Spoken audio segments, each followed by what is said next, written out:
Hello and welcome to IELTS Bob, your ultimate destination for IELTS exam preparation. I'm Bob, your dedicated guide to mastering the IELTS and achieving your dreams of studying, working, or living abroad. Are you overwhelmed by endless IELTS practice materials online? Don't worry, IELTS Bob has you covered. Here you'll find top-quality practice tests and expert tips to sharpen your reading skills and boost your confidence for exam day. In today's video, we'll dive into an IELTS short listening practice test with answers. Whether you're just starting your IELTS journey or striving for a perfect score, this video is tailored to help you succeed. If you find this helpful, don't forget to like, subscribe, and hit the notification bell to stay updated with the latest IELTS tips and practice materials from IELTS Bob. Let's unlock your potential and make IELTS success your reality. Are you ready? Let's get started. Now turns to Part 3. Part 3. First, you have some time to look at questions 21 to 26.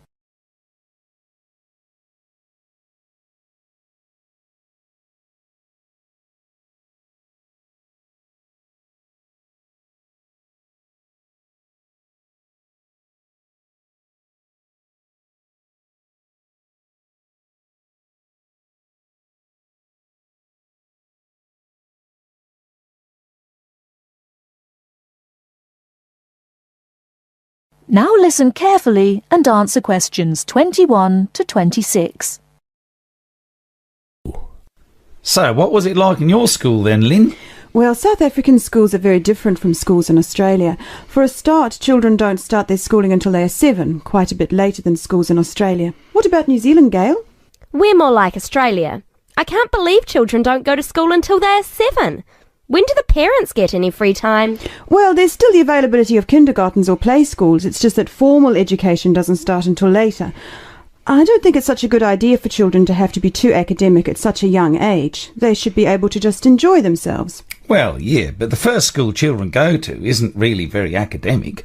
It's just an opportunity for children to learn a few basic social skills by playing and learning with other children. Yes, I'd agree with that.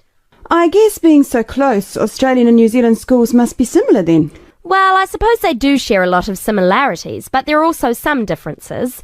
For example, children in New Zealand go through intermediate school, but in Australia there's only high school. That's right, isn't it, Pat? Yeah, I think so.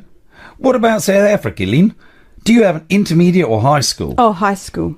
And now the difference between Australian and New Zealand education is that although both countries have state schools and private schools, our private schools are very often run by religious groups, whereas New Zealand schools are secular. That's not true. There are quite a few religious schools in New Zealand. Oh, OK, maybe we are similar. Only a few South African schools have any religious connection, so I guess we're different.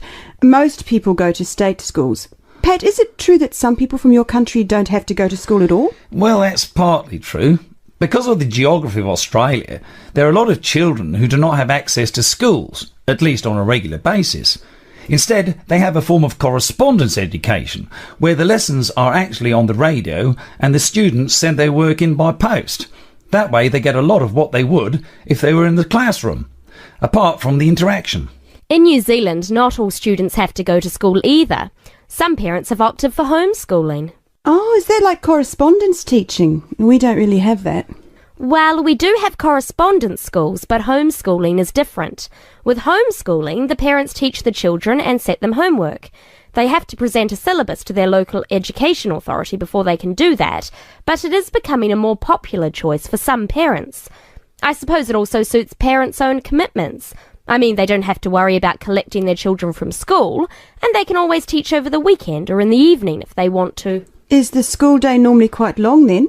Not in New Zealand, but I think it can be in Australia. Yeah, that's right. I think Australia is unusual in that there are extracurricular activities which you have to go to.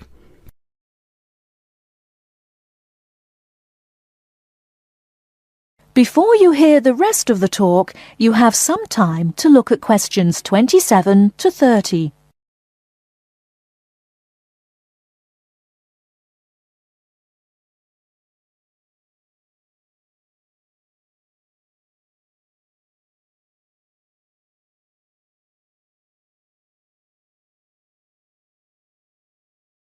Now listen and answer questions 27 to 30. These are normally sport activities, but there are a few other options. We have activities after school for any student that is interested, but they aren't compulsory. What about in New Zealand, Gail? I had to do some sport every week. I didn't really like it, but it was part of the school days, so I guess that's not so bad. Anyway, I spent 2 years at boarding school, so things were a little different. Boarding school? What was that like? Well, the thing I remember most about it was the strict dress code. There were restrictions on everything. You had to wear a school uniform almost all of the time, and it had to be cleaned and ironed. The length of your skirt had to be no less than 1 inch above your knees when kneeling down. Sometimes we used to go out on school trips or just at weekends with a few friends, but whenever we were outside the school we had to wear a hat. There was one teacher who always used to give me extra homework because my socks weren't pulled up, and that was in the school late in the evening. I suppose it wasn't that bad, but at the time it felt like a prison. I kept getting into trouble for something. Most of the time I forgot something, normally my school badge. We had to wear that all the time, in the school and out, because it had our house colours on it. Wow, that doesn't sound like much fun. No, but it was a good education, I suppose.